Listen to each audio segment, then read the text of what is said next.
What's up guys, Chris here from Vo-Gus Prospect. If you're new to the channel, a big warm welcome. And if you're an old smorg like this one, welcome back. Today I've got something really cool for you. I have found a chunk of gold ore and we're going to take it home and crush it to see what kind of little nuggies are hiding inside. Oh, look at that.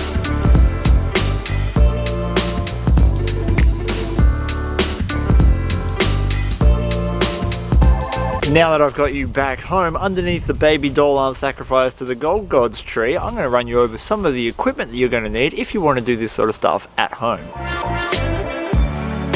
To start your own hard rock expedition, you only need a few of the most basic tools.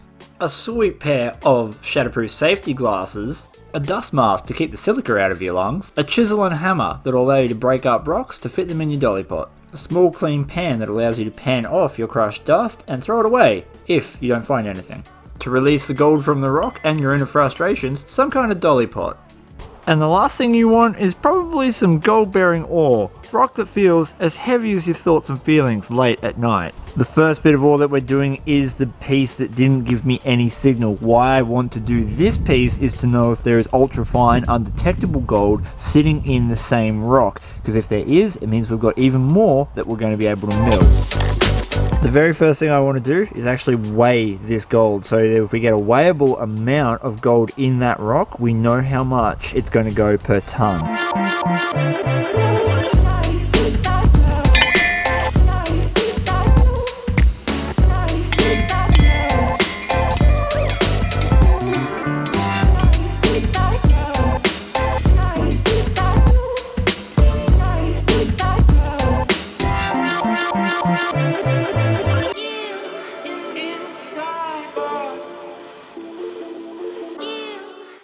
Once you've got your ore down to a fine crush, you want to introduce the next piece of equipment that I haven't shown you, and that is a fine mesh strainer. This is in fact the one I used for pasta just last night. The reason we like pasta strainers is because of how small these holes are. You really want to crush your ore down to about 1 millimeter in size, and these holes are about that. Now, why do you want this 1 millimeter in size? Well, a lot of the gold is going to be what we call free mill. It's just going to be floating in there. They're not going to be big chunks. They're actually going to be tiny little pieces of gold trapped in this quartz, and if you don't get it down to that particle size, it's highly unlikely that you'll liberate it from the quartz and recover it in your pan.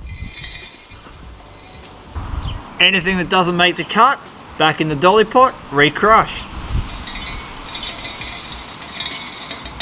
Here's our results so far. We've taken some ore, we've put it through the dolly pot, crushed it up into tiny little pieces of quartz and ore, and then reduced it to powder over about 4 different runs. And the other thing you want to be doing is just checking for any nuggets, because if you have nuggets, this is where they'll be. Now, there's no real method to crushing the ore. It's just get something really big and heavy. This is a custom made crusher. You could just use an axle stub and hit it like it dumped your sister and owes you money. Got one super important thing to do now, and that's get some water rights. Hey boss, any chance I could pay you to use your water in your pool?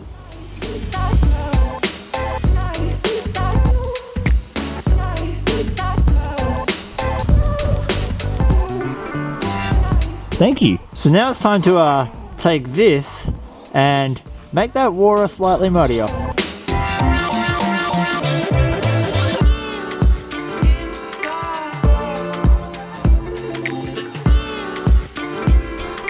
Ooh, we've got gold. Well, there you have it, guys. Look at that. That is a nice little tail of color out of 250 grams of rock. You saw how much dust was in this pan.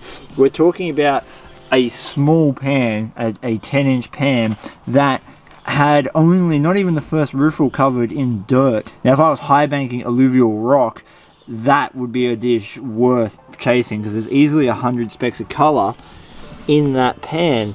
Even though they're fine, that adds up very quickly. Now we're going to do the rock that had the big signal in it.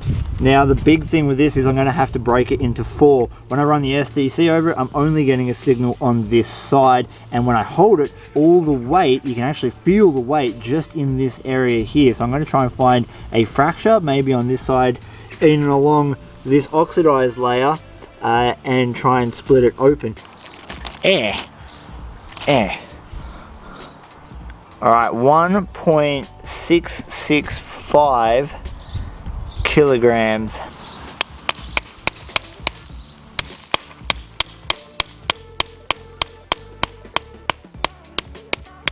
There we go. When you get bits of ore that crack like this and you've got signals in them, this is the point you look for your really good specimen pieces. So we just flip it open and we look, see if we can't see any gold hiding in that rock. Well, we got a bingo on this rock after the 4th split. I just looked and I can see some gold right there. That's awesome. So we definitely know there's going to be some nice bits of gold hiding in this piece of ore. We're going to do all the little broken off pieces and the pieces I can't see any visible gold in first, and then we're going to start doing the stuff that I can see the visible gold in. We're going to just crush that a little bit slower just in case there is a nice specimen in there. I don't want to bust it up too much and squish it.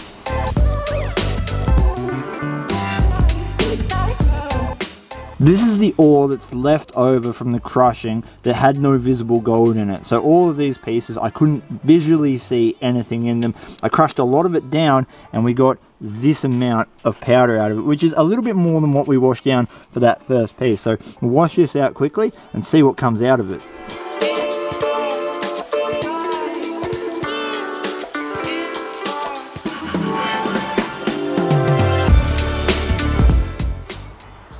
Ooh, ooh, we got some way nicer pieces. Oh yeah, oh yeah. Oh, that's a good little result for that. Let me show you. Now, unlike the first pan, we've got a heap of very fine gold, but also some nicer looking chunks. Now, those pieces there are exactly what I'm talking about when I say how the gold is dispersed all through the rock. So no signal in that bottom part of the rock, and more importantly, no visible gold, and we still managed to pull out those nice pieces. Now, a lot of people I hear talking about hunting gold and that the gold gets milled down into very fine particle sizes, and that is partly true if you're working in an area with lots of water flow. So someone such as Pioneer Paul is working in an area where the rivers get very violent every single year, and that will wear down gold quite quickly.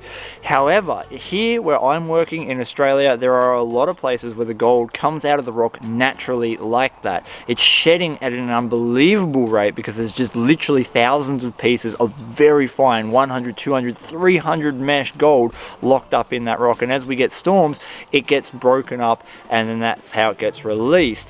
It's not really a product of big gold getting shredded down, at least not in my area, because there's just not enough water for it to happen.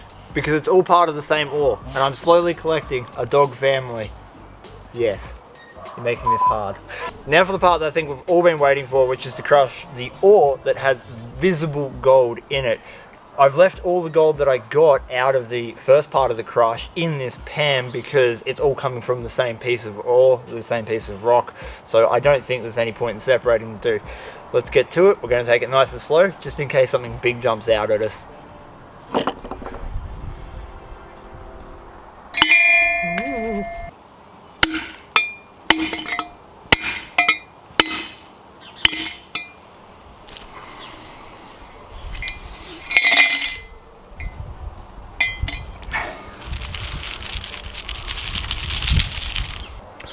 Ooh, got a little nugget. Yes. He's not very big, but that's our first nice picker. I've reduced that first piece of visible gold ore down to this. This is what I've got left over. Now most of this is fine. There's absolutely no big chunks left of this quartz. I've searched through it multiple times and I cannot see any more nuggety bits. I'm going to put this stuff aside for another day. There's probably more free mill gold inside it. I'm just not going to spend my time doing this because I've already been hammering at this bit of rock now for about half an hour. Instead, I'm going to start on the next one. This is the one that had the most amount of visible gold in it.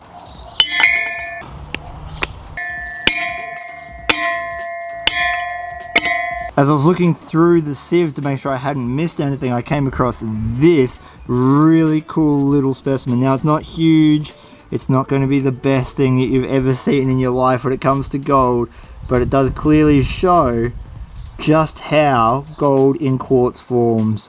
Check that out, a little button of gold sitting in pearl white quartz. That is spectacular. That's nature at its finest. This is what I was saying about crushing it down so small, because just looking through this stuff, there's no way you would know that if a piece this size, that tiny little dot of gold, was in a rock like this. So you got to keep crushing, got to get it down to at least 1 millimeter. None of your gold's going to get crushed away. If anything, it'll just flatten out.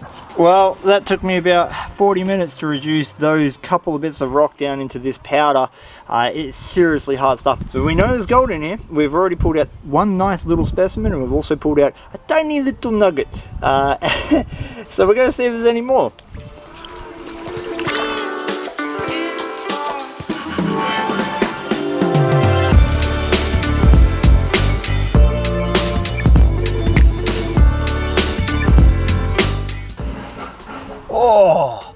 Oh, I'm not even going to wash all that back. I want to show you. Oh, look at that.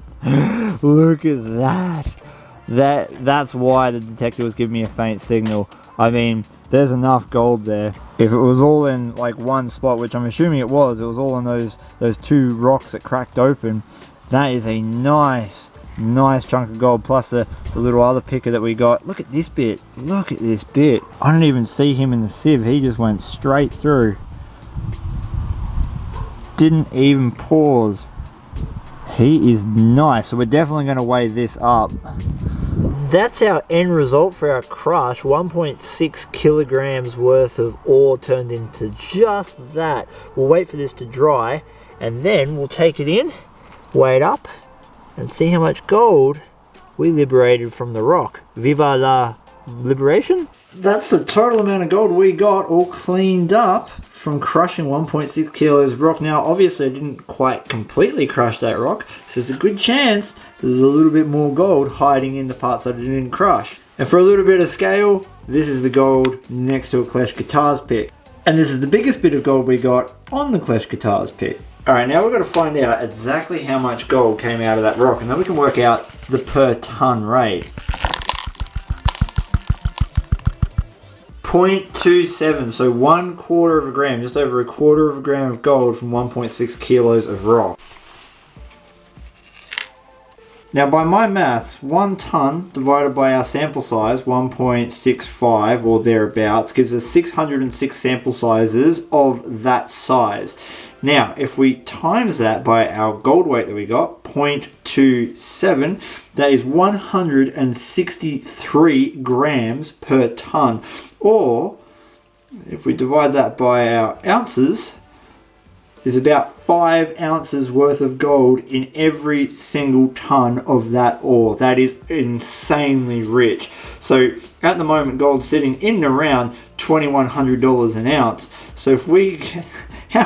we're on about $11,000 a ton. That's ridiculous. That's absolutely mental. And I hope that I've also shown you that not all gold starts its life out as big chunks like this and gets worn down. It can in fact start its life out as a tiny little speck in your pan, just like that. And even though we only crushed up a lot of very fine stuff today, there's always a chance that you'll find big nuggety pieces like this waiting in the rock for you. Now, it is Christmas time, it is the Christmas season, and I have something to give away as a bit of a present, a bit of a thank you to everyone out there. First is a patron only prize. You don't have to do anything to enter, you're already entered if you're part of my Patreon account, and that is a bag of pay dirt with some gold in it from the mustard pit, so you can enjoy practicing panning out the ridiculously fine gold like I have. The other competition is open to absolutely everyone, and that is a brand new in the packet Gold Hog flow pan. If you want to enter the competition, it is super simple. All you've got to do is reply to the pinned comment in the comments below, and I will announce the winner by editing that comment on the 1st. So make sure that you bookmark this video so you can go back and check it. If you haven't already, please check out my streaming channel 89X Gaming. Over there we have live conversations talking about all things prospecting whilst I play video games. It's been a hell of a lot of fun playing games with subscribers as well, so if that sounds like something you're interested in, jump over and check it out. Please hit that like, share and subscribe button, because that helps me grow this channel bigger and better for you. The bigger we grow, the more competitions like this I can do. Thank you so much for watching. Until next time, give your dog a pat for me. Peace, and I am out. Woo!